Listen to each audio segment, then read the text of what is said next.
إن الله وملائكته يصلون على النبي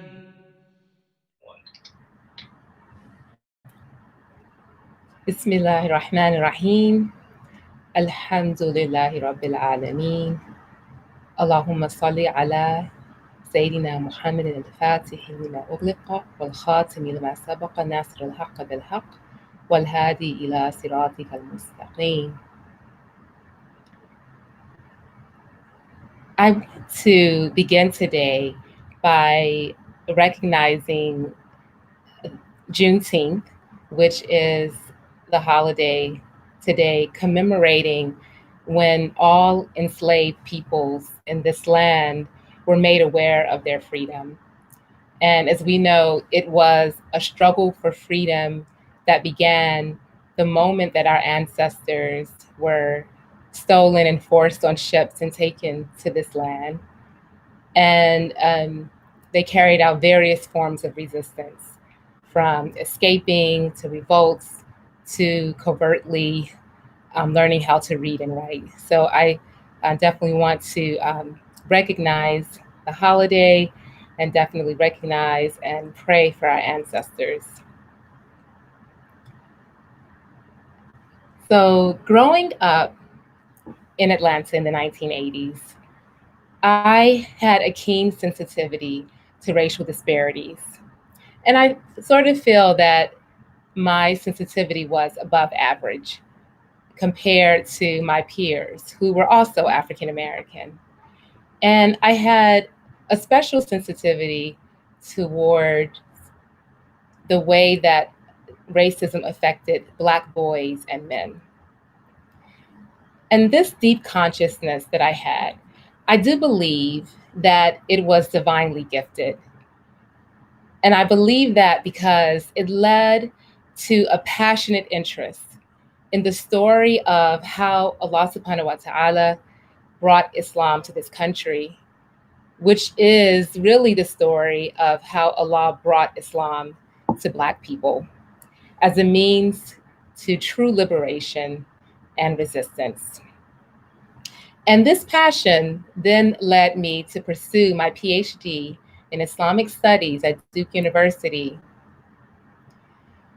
and with an emphasis in Islam in America. So a PhD in Islamic Studies with an emphasis in Islam in America, which then led me to later write 2 books that examine the intersection of race and gender in American Muslim communities, which has led to my speaking to you today.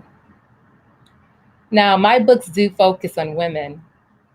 However, returning to this adolescent preoccupation with the plight of Black males, this led or inspired a piece that I wrote almost a year ago. And as you will see in my slide, I have a blog called Hagar Lives. And I wrote this piece for that blog. And the title of the piece that I wrote is Radical Love for Young Black Men, Seeing Ismail, Beautiful Black Youth in Medina Bay, Senegal. The slide.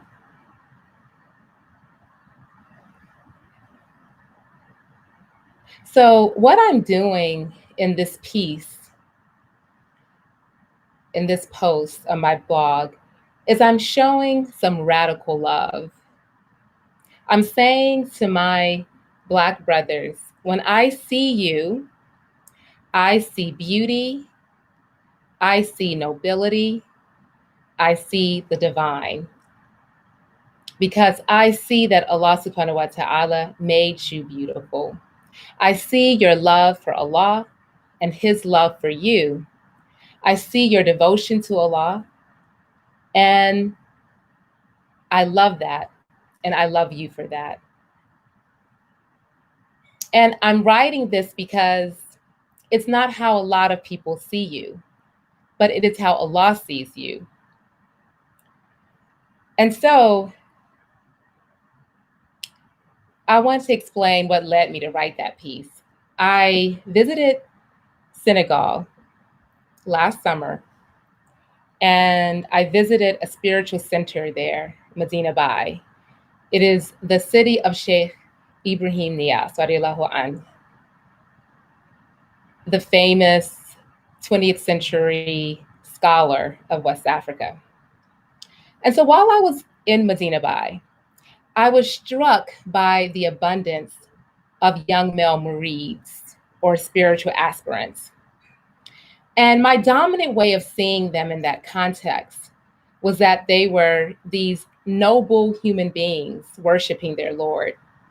And I couldn't help but contrast that to the dominant way of seeing Black males in our context. They are seen as a physical threat, as criminals, as broken, as less than human. And so I had to write to express my love, but also to resist. However, please know that love is resistance. The freedom fighter, Stokely Carmichael, instructed us regarding the movement, we must first develop an undying love for our people. An undying love for our people. So love is resistance. And the other major way that I resist is by educating others on these disparities so that we are all equipped to better fight racism. And so that's what I did. I wrote about these disparities. And I'm going to just read a couple of those lines or a few lines that I wrote in this post on loving a radical love for our Black youth. We know the relationship between racism, disparities in education, unemployment, and negative life outcomes for the Black poor. And we know the tragic relationship between demonizing images, police brutality, and the mass incarceration of Black men and boys. Stereotypes of them as inhumane criminals denies them due process of law, and too often life, for they are assumed and determined guilty the instant we see them. As a young girl in Atlanta who grew up riding city buses to Sister Clara Muhammad School, my private Muslim school, and who spent summers at urban camps with public school kids who noted that I talked proper English, I didn't know all the complexities of the system, but I knew that the trajectories of Black boys would be different if their circumstances and environments were different. Sort of between two Black worlds in Atlanta, between the poor and the more privileged, I sensed that all our boys would excel given different conditions. And so that is what I wrote in my resistance. And I open my talk this way to frame what I want to share. Radical love and resistance, prophetic guidance on fighting anti-Black racism. We all know the concept of ummah. It is a prophetic concept that we celebrate. We take pride in the brotherhood and sisterhood that our faith so emphasizes. And indeed, this brotherhood and sisterhood was very radical in the time of the Prophet ﷺ, and it's very radical today. The Prophet ﷺ created a remarkable brotherhood in Medina. We know that the immigrants who came from Mecca, including the Prophet ﷺ, they were not able to practice their religion freely. They were persecuted. They left and migrated to Medina, and they left behind their homes, their livelihoods, their possessions. And so for the most part, as a collective, they were a poor people.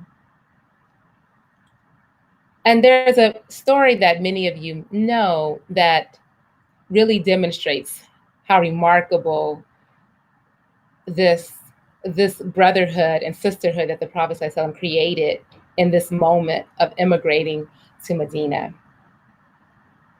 There was a man, an immigrant, who came to the Prophet, and he said, "O Messenger of Allah, for many days now I have been hungry and tired.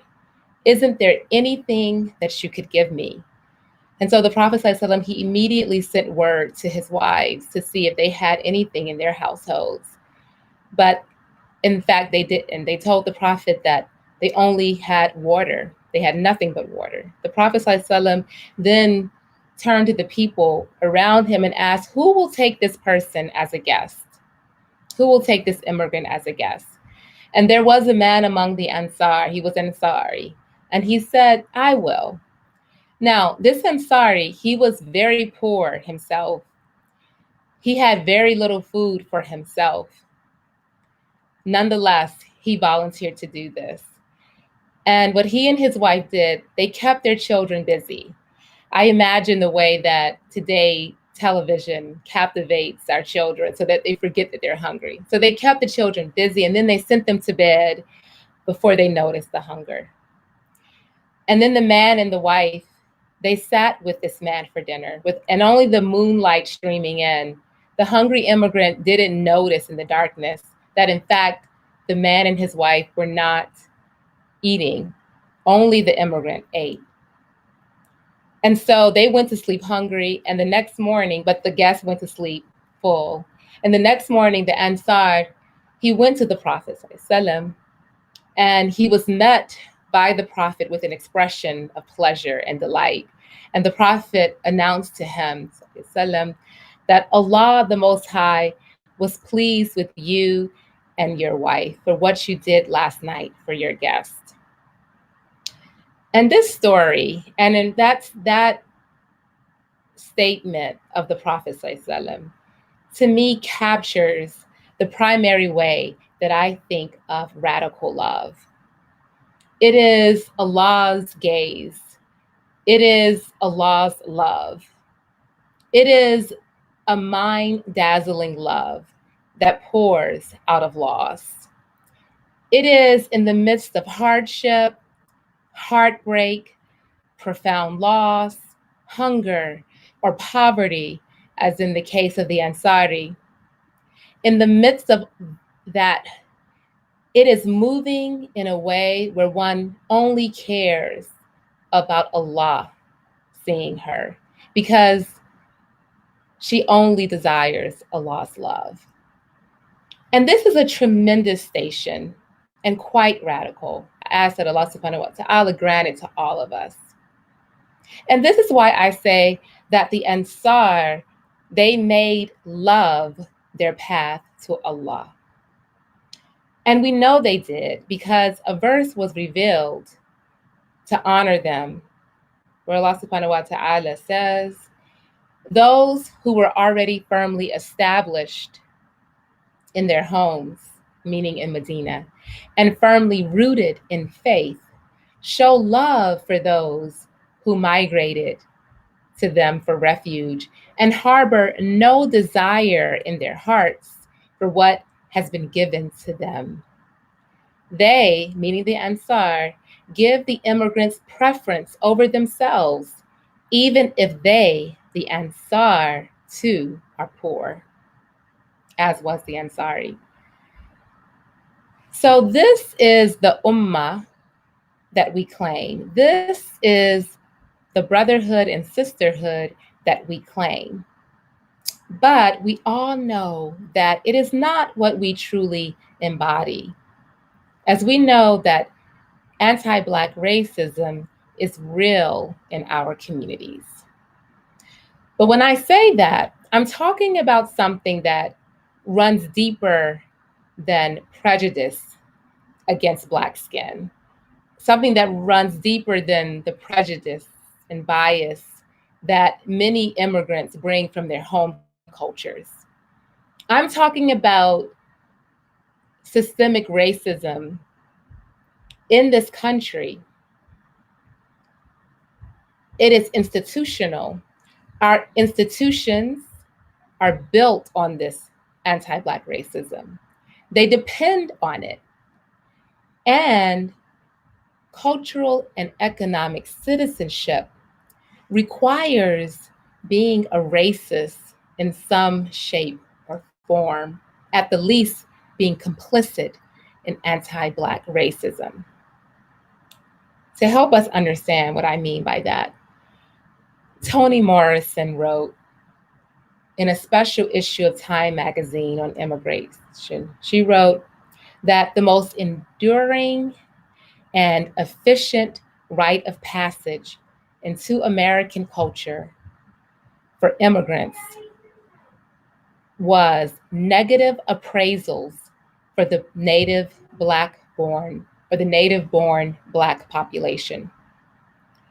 She said, only when the lesson of racial estrangement is learned is assimilation complete.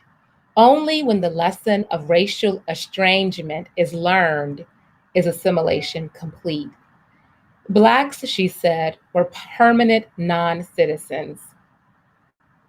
The move into mainstream America always means buying into the notion of American Blacks as the real aliens.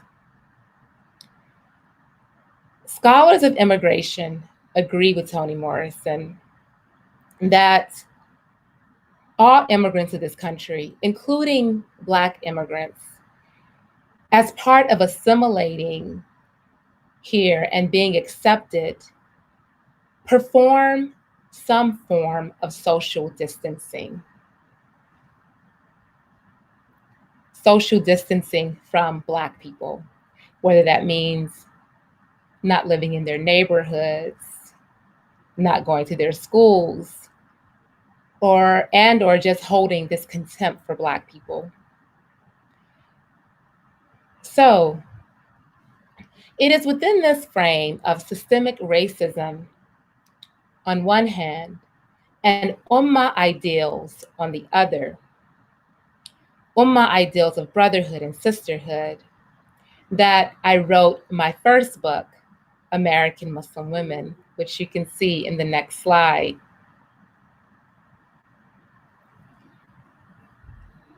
And what I argued in my book, the main thesis, is that the race and class divides in the larger American context, this pervasive systemic racism, it extends into the American Ummah or the American Muslim community.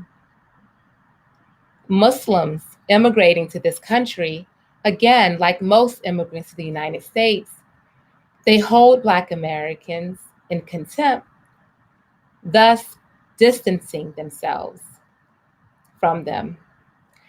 However, there's something different about Muslim immigrants, was and still is my argument. And that difference is the ideals and realities of the concept of Ummah, or just the ideals and realities of the Ummah. The realities, what are the realities? That, again, it was and is Black Americans that Allah gave Islam to in this country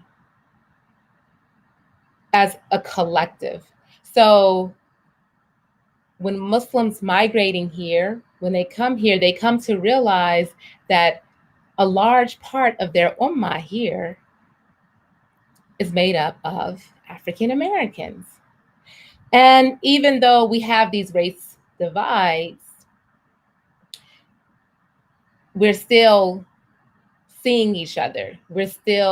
Immigrants are still confronted with that reality, whether it's because African Americans are attending their mosque, especially when these mosques were first built, often in urban areas, right? They're African Americans attending. Whether it's just seeing Black Muslims on the street or at the grocery store, And then in more recent years, being with African Americans or sharing that space in Muslim student associations, right? So this is the reality. But I think one of the most important pieces to this reality, and really one of the most hope-inspiring ones, is that two of the American Muslims that Muslim immigrants most love and celebrate are African American. And we know who these two are. They are two of the most influential freedom fighters in the history of this country, Malcolm X and Muhammad Ali. So if you read the autobiography of Malcolm X, as many of our immigrant brothers and sisters or their children have, if you watch YouTube clips of Malcolm's speeches or those of Muhammad Ali, then you're going to be engaging racism or resistance to racism, right? Because this is what these men are certainly known for. So that's the reality of sharing an ummah. That's the reality of the ummah in America. And then what I argue is that the ummah ideals are also bringing us together, or what makes the Muslim immigrant different, or that possibility of difference. And so these ideals is that prophetic guidance that I've already talked about, and we'll talk about some more. This idea that we are a community united. And so essentially, I argue that the concept of ummah brings African American and immigrant Muslims together, even if just temporarily or in certain moments, making the American ummah one of the most promising sites of Black and immigrant unity in this country. Indeed, the Islamic concept of unity moves some Muslim immigrants, though certainly not all, to fight the tendency to see and treat Blacks as though they are inferior. Okay, and if I hadn't mentioned it, I did the research for my book in 2001, and my book was published in 2008. Again, the title of the book is American Muslim Women Negotiating Race, Class, and Gender Within the Ummah. And so I have a copy of my book here, and I want to read two short passages from the book highlighting two women. And what's one passage for each woman. And as the title indicates, I do focus on women. And even in that choice, it is an act of resistance.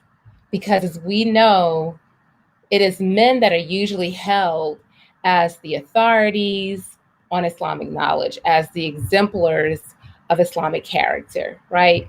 And so this book is a form of resistance because it is showing women carrying the prophetic legacy. It's putting women on a platform, women acting as guides, right? So I'm going to start with Zubaydah, Sister Zubaydah. And the section where I talk about Sister Zubaydah is titled An Ideal Sisterhood Between Inner City and Suburb. Now, Sister Zubaydah is an African American, at the time of my research, middle-aged woman, Muslim woman. She's a part of the Imam Warthi Muhammad community, but as you'll see in what I describe of her, she sees herself beyond that community. However, that is where her roots lie. And I did my research again. I started in 2001 in Atlanta, and then I did the second part of my research in 2002 in Chicago. And I'm originally from Atlanta, so I was a visitor in Chicago. And so Sister Zubaydah was like I called her my Chicago mom. And Sister Zubaydah did not own a car. And she lived in the south side of Chicago in Hyde Park. And as most know, like generally, the south side of Chicago is where African Americans live. And immigrant Muslims, though there are some exceptions, in fact, there's a large Arab population in a south suburb of Chicago. But generally, immigrant Muslims lived in the north of Chicago. And so Sister Zubaydah, she was always eager to go on my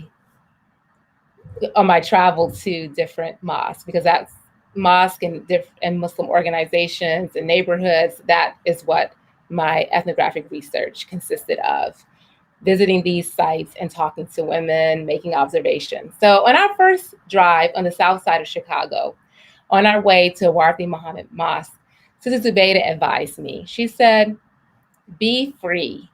Try not to lock yourself down. Go everywhere.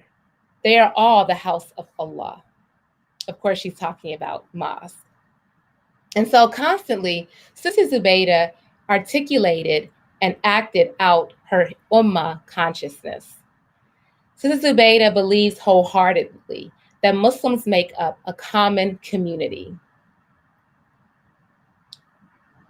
And so for her, each mosque is a place she considers home.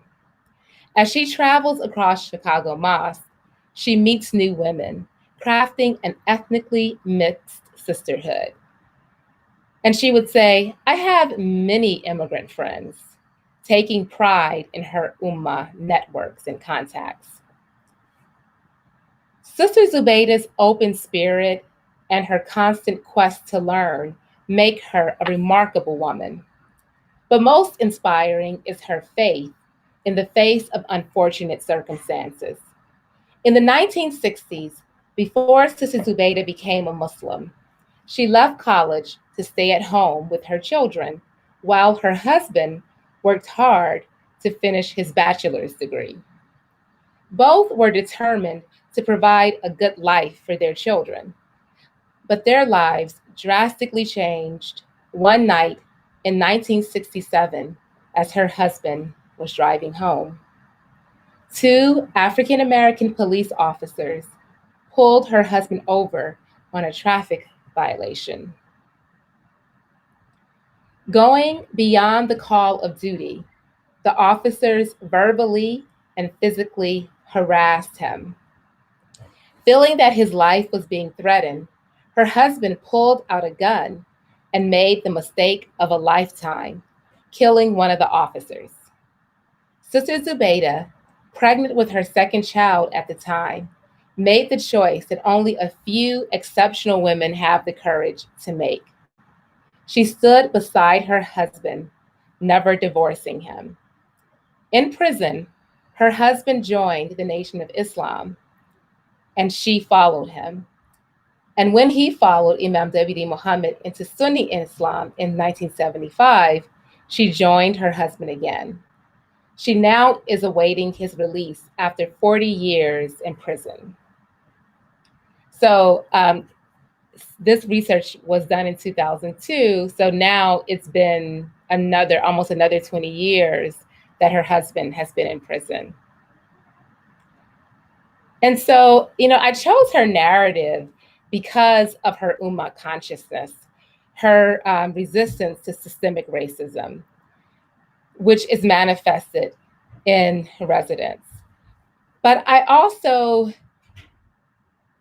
feel that this was an important narrative to share in the present moment, right?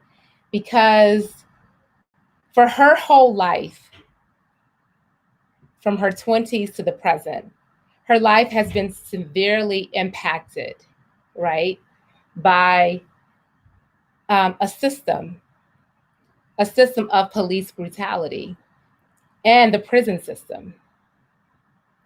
This is the narrative of one sister in my book, but she represents countless Black women, Black Muslim women who have been impacted by the prison system in some form or fashion.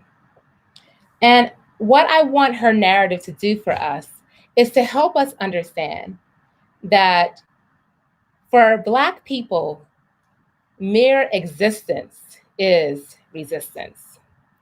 Existence is resistance because racism is so pervasive in our everyday lives, in our everyday movements, in the choices that we're making, from how we're going to school our children, where we'll send them to school, from our career choices, from even the toys that we buy for our children, whether we're going to get a Black doll for our daughter or not, or I should say making efforts to find that doll, supporting Black businesses, even the choice of where we shop and how we shop, even the religion that we choose.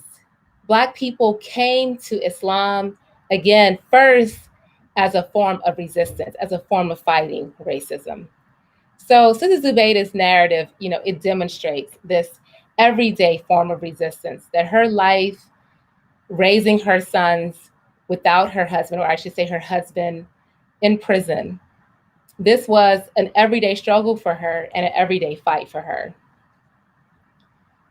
So I continue on sharing that Sister Zubayda has struggled immensely, but she has always maintained a spirit of hope and triumph.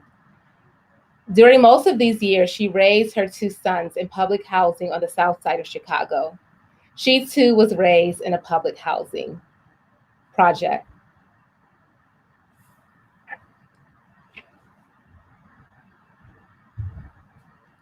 When I asked Sister Zubayda, although she still lives modestly and does not have a car, I would not describe Sister Zubayda as poor. When I asked her to describe her class status, she answered, "I'm in the human class, and the highest of the human class are those who obey and serve Allah. I am in the moral or the human moral class." So during our drives to different parts of Chicago, Sister Zubayda would often talk about the relevance of traveling to her immigrant friends' homes in north suburbs.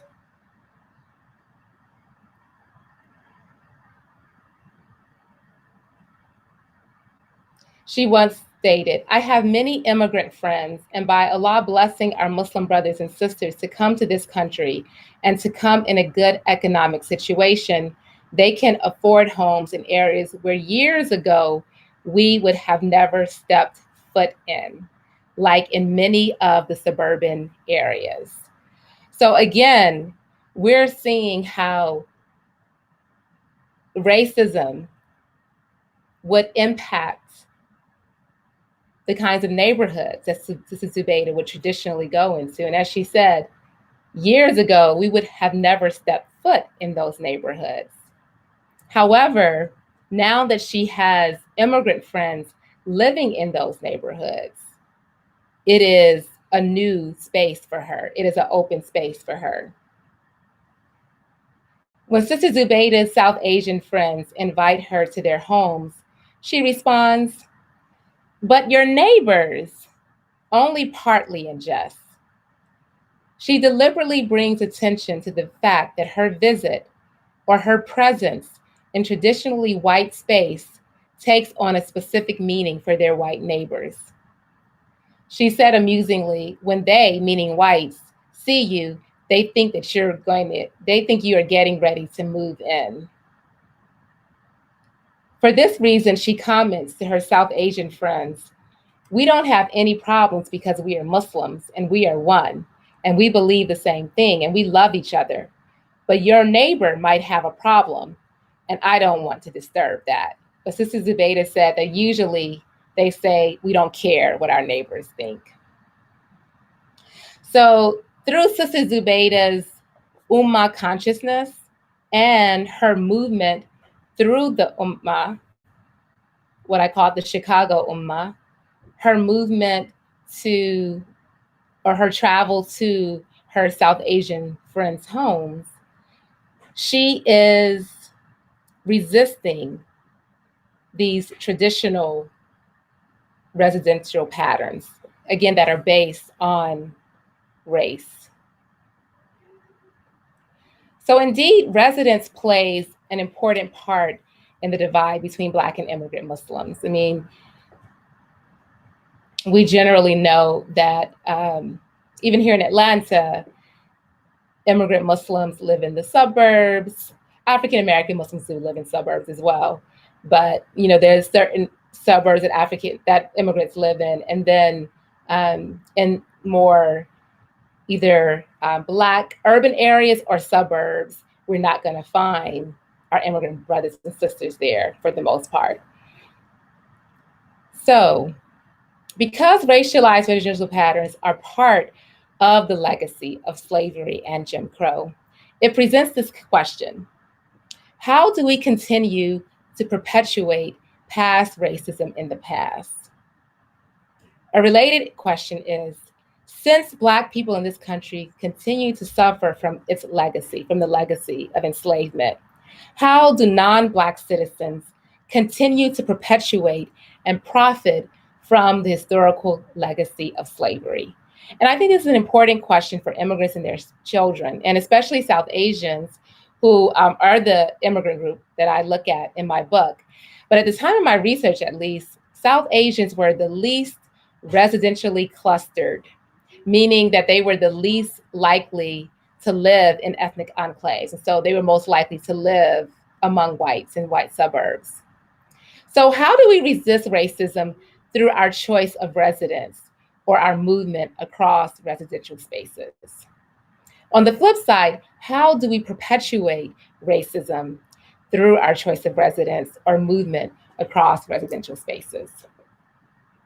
All right, so what I wanted to do next was to read the narrative of Dr. Tasneem Adazi, a middle-aged Indian woman. She is one of the founders of Iqra International Education Foundation in Chicago. I'm not going to read her narrative because of the time, but I encourage you to purchase my book and read Tasneem Adazi's narrative. Essentially, her narrative is one of a Adazi auntie. She came to the country, to the US in the 1960s. Her husband was a student, a PhD student at Harvard, and she was in Cambridge. And while in Cambridge, she wasn't working, and she would go out, and she just noticed the disparities in neighborhoods and the racial disparities that I've referred to. And so these disparities inspired her and inspired her resistance to anti-Black racism. And one of the ways that it inspired her is this idea of us coming together through marriage. She said, Dr. Tasneem Adazi envisions Muslim youth with equal access to Islamic education as a way to overcome the educational disparities among ethnic spaces and to unite young Muslims as professionals and marriage partners. Otherwise, she said, we will keep drifting apart from each other and we will not be one ummah. So she held this ummah consciousness and again thought that we have to live together, we have to go to school together, we have to marry each other, was her belief, for us to really fulfill this ummah ideal. And I call these women, and especially a woman like Dr. Tasneem Adazi, as a woman, as a Adazi auntie with this level of consciousness and resistance to anti-Black racism. You know, I call these women our exemplars, our Mother Hajars, because they were foremost consciously resisting anti-Black racism before this moment. And we all know why we are here in this moment. We know that we are here, that I'm here addressing your beloved community because of the horrific murder of our brother, George Floyd, because of the horrific murder of our sister, Breonna Taylor, and the countless loss of souls that are too long to list here, but I encourage us to keep saying their names, So the question for us in this moment is, what can we do to bring about change, right? What can we do? And our beloved prophet, peace be upon him, said, whoever among you sees an evil action, let him change it with his hand. And if he cannot, then with his tongue. And if he cannot, then with his heart. And that is the weakest of faith. To change it only with the heart is the weakest of faith. But truly, the heart is where the work begins. It is where the change begins. Because how can I speak out against something without heart, without compassion and courage and love? And how can I change something immediately with my hands, without heart, without love? So truly the work that is before us, it is the heart work. Yes, the story of my people is a story of heartbreak, but also it is the story of love, of radical love that comes pouring out of heartbreak, out of loss, out of pain, out of struggle. And our beloved Prophet sallallahu alaihi wasallam, he commanded us, love for humanity what you love for yourself. And he told us, none of you truly believes until you love for your brother what you love for yourself, what you love for your sister, what you love for yourself. This is the highest of faith, because when you love, you carry out the remarkable and you achieve the unthinkable. So what you must do is you must love.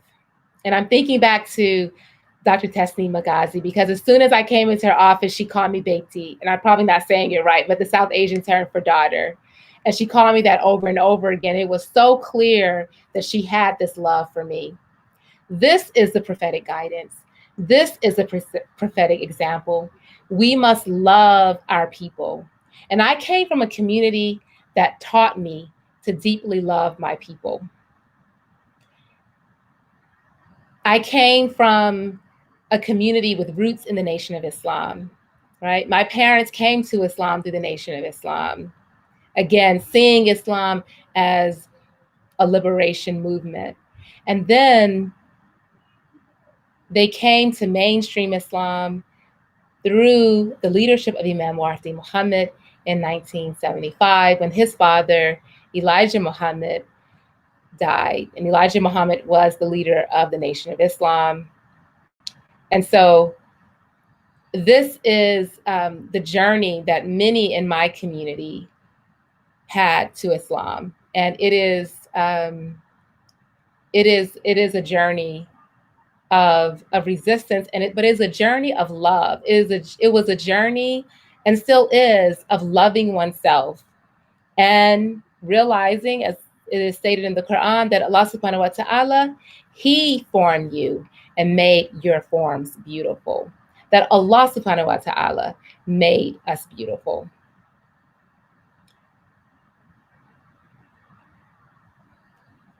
And I attended Sister Clara Muhammad School and Wardi Muhammad School, two community schools that have roots in the Nation of Islam. The Nation of Islam had its own educational system, which was another part of its resistance. Because, again, educating ourselves, one, about the racial disparities, but foremost, educating ourselves about our histories, right? About who we really are as a people, what happened to our people, right? That is an extremely important part of resistance. As I mentioned, Stokely Carmichael saying that we have to have this undying love for our people. And so one of the ways that this love was instilled in me and written in my heart in the halls of Sister Clara Muhammad School and Wardi Muhammad High, it was through literature, right? Sure, we learned or we read a little bit of Edgar Allan Poe and a little bit of Jane Austen and just a tiny bit of Shakespeare and some Robert Frost, but the majority of what we read, of literature, was African American. I Know Why the Caged Bird Sings by Maya Angelou, The Bluest Eye by Toni Morrison, the autobiography of Malcolm X as told by Alex Haley, The Fire Next Time by James Baldwin, Jubilee by Margaret Walker, Native Son by Richard Wright, the poems that we learned, For My People by Margaret Walker, We Wear the Mask, Still I Rise, The Negro Dreams of Rivers by Langston Hughes. And so what I want to leave you with is this urging you to be radical in your love.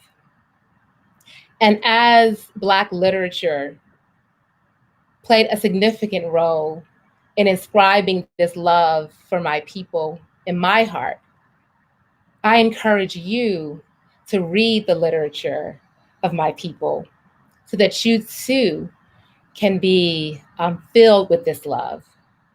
I believe that the revolution begins where the revelation begins. Iqra. Read. Read in the name of your Lord who created.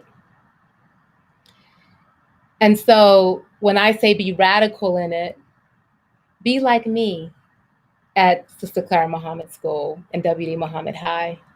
Make 75% of the literature that you read, that the history that you read, make it Black history, make it Black literature. Why only in Black History Month? Right? This is the moment where we have to prioritize this struggle, this resistance to anti-Black racism. And so I want to end just with this last statement, that I urge us to be radical in our love and to truly know one another. That concept of living together, worshiping together, crossing these boundaries, and to actually become the beloved community. Ultimately, we strive to become the beloved community because Allah and His Prophet ﷺ tell us it is the beautiful thing to do. 14 centuries ago, the Prophet said, "Today, all the people, be they white, Black, Qurayshi, Arab, or non-Arab, are seen to be the descendants of Adam." This was a radical idea for people who thought themselves superior than others based on social status. But overnight, those who loved Sayyidina Muhammad, they changed their hearts and they changed their ways. We too can be those people. We can be like Abu Mas'ud, another Ansari, radiallahu anh. After becoming angry with his slave, he began beating him so severely that the cries of the slave could be heard at a distance.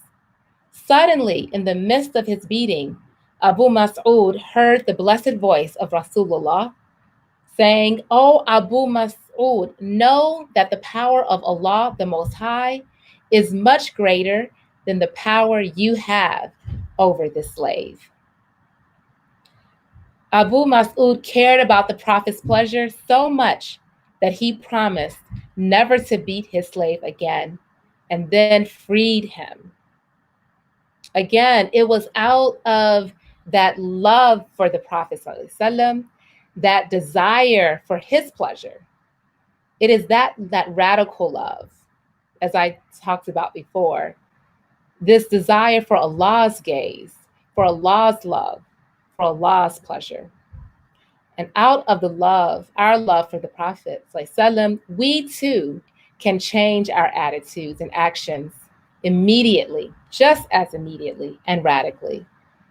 So, oh Allah, make us the beloved community, a community of people that taste the sweetness of faith, loving you and your beloved Prophet ﷺ above all else, loving one another for your sake, resisting anti-Black racism, and creating new possibilities and new ways of seeing, all for your pleasure, for your love, for your gaze. Ameen.